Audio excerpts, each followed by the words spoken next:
those magnificent men in their flying machine. They go up to the up, up, they go down to the up, down.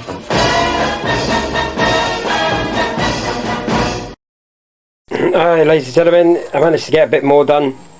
As you can see, if you want to see with this video camera, but I'll try and zoom in on it. Oh, it works. Typical. Right, so if I go closer, I've used baling wire or garden wire or chicken wire, whatever you want to call it, because I can't weld. So I've managed to get them formed in. I've already got them formed in like that. I then use epoxy or steel, what I call steel glue, which is fantastic stuff. A dry black. So obviously, and that's to hold it for temporary. And then what I'll do is because this undercarriage for the se5a is quite a thick, chunky piece of wood going down and along there, and obviously the bracing one underneath the bottom plate, wing plate, that'll all hold it in place lovely. So you've got that there, both sides. So that, I mean, that's obviously the skeleton of it, and that's what needs to be done. And then the other things I've done, if you notice here, there's a set of little hooks here I've put on, and they're basically made of hair grips. So borrow your wife's hair or Mrs. hair grips, or just get some, in my case my own. So that's just for, I mean, they're only, these are, what I've done, if you can see on that one, drilled a little hole through the bottom of the strut, and then bent the clips round so that they go in, and then put a thin piece of epoxied them in. All this is epoxied in, and a little thin piece of balsa, like, just squeeze it and epoxy it in, and then sand it to shape. Right, it doesn't make that much thickness, and it gives a bit of roundness to the actual veins. So, and obviously that'll look a little bit better. These are basically so that when you come in, because everyone knows how much a pain in the bum it is to like get the rigging off the wing and that. So this is the idea. So you have them there and there, and then you have them connected at the bottom, which is not a problem. Okay, that's for your cross rigging and the rigging down to your wings. And you just literally unhook them, and when I get to that I'll show you how to do it. So this is the same thing, hair grips, bend them, put them into the pulley clip, and then they'll be in. They're quite nice. So I think I've got any I can show you. There's nothing really I can show you.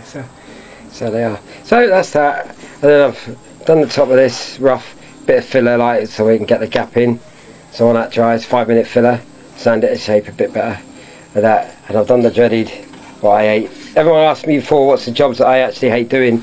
2 jobs I hate doing is putting in the wing hinges on wings and stuff. It's just my pet hate.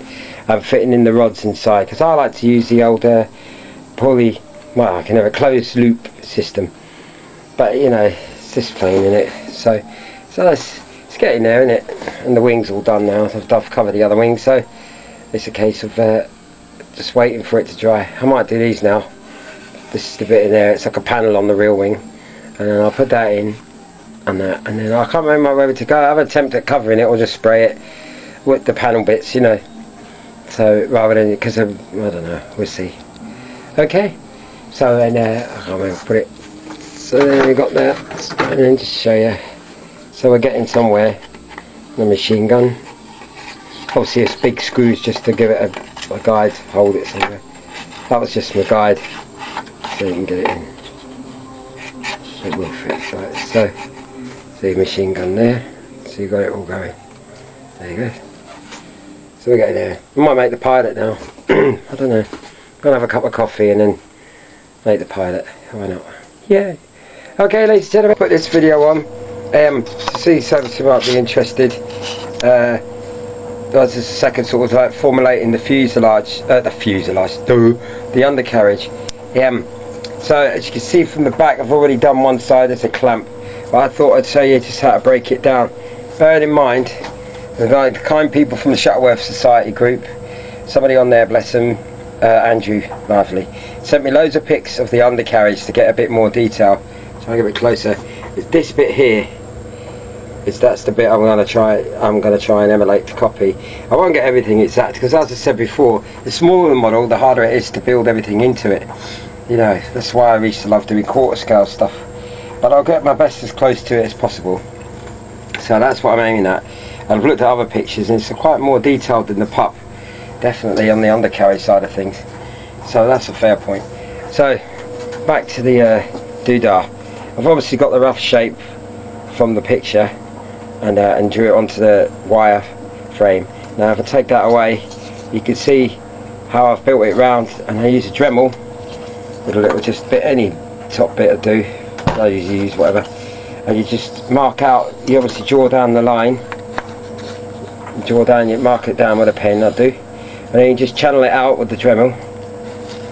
Once you've took one off, obviously you mark them up to get them level. You get your mark on the top there to put onto the next one, and that's how you mark them to get them in line. And you always make it a bit wider so you can play with it, you know, to get it in line.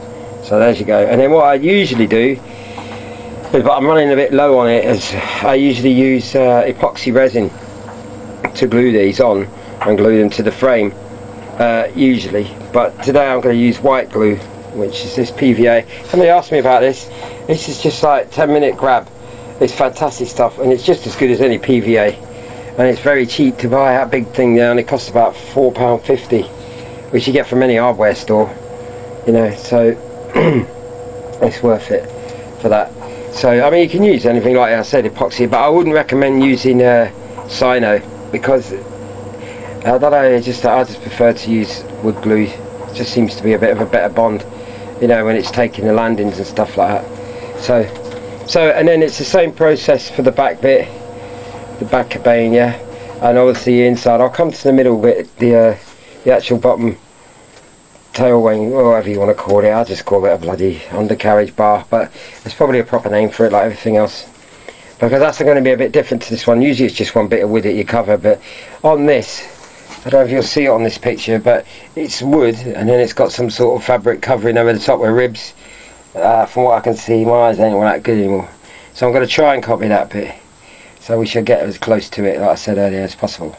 So I wish I got these pictures prior to building this se5a, because there's so much detail that I could have put on that it's too late now because I've built it, if you know what I mean. So, but nevertheless, it'll be as close as it can be, and after all, it's the flying it counts, in it. It's not a static model. So there you go, ladies and gentlemen. Right, I'm off to get a cup of coffee. I'll cover it in the glue, and then I'll leave it a set like the other one, 10 minutes. And then onwards and upwards. Okay, as you can see, I've got the shape now. This bit here is off cut because it's going to have that bit there. If I show you, I'm going to get a gaze on now. Okay, and I'm concentrating on this bit here, right, because obviously it's a different colour. This is how I've done it. I've cheated. So basically, this is a scrap bowl, so that's it, you know. And they're on top to make the veins, the ribs, or whatever, like them. And then what I'll do is I'll cover this with Solatex or Oratex, and spray it brown and get it nice. I've got a groove in it there, a rough groove, so it goes over the whatever's left over the spar here, the axle. And obviously I've had to use my precious little I've got left of epoxy resin to get it onto there, so that'll be rock solid. So that's them in, and it's they're getting there in it now. It looks a bit more like it should do on the doodah. Basically sanding this, somebody might have asked how to do it. It takes a bit of patience, you know, but you just I use nail files, you know, and get it round, get it roughly sanded with a block, like so. Take your time with it, and then sand it in circular shape like that. I always use a circular shape with these, and then eventually you get a piece of wet and dry like that. But I don't wet it, I just use a wet and dry because it's smooth, so and get a really nice smooth finish, because these are going to be varnished, not covered, so like on there. Hence why I've had to make this bit separate, because this will all be varnished and that stained and varnished, and then that'll go on top after they're glued in, so it looks a bit like the authentic one there, as best as I can get it. So that's that, ladies and gentlemen. So we're getting there slowly, just to show you. Is that you can see? So with our wheel on, a wheel, see, one wheel, just like on that. So that'll be good. But there's a lot of axle space there, but don't forget, in that bit there, where that is, that's going to be chamfered flat, hence why it's thick there. That'll come flat, so it'll look the part, so there'll be a bit more room for the axle. This is what came with the kit. I knew I should have made my own axle, but I thought I'd take a chance with it. But there you go, sod's law. But never mind, eh? It's getting there. Oh. Okay then. Cheerio for now. Bye. Those magnificent men, those magnificent men, those magnificent men in the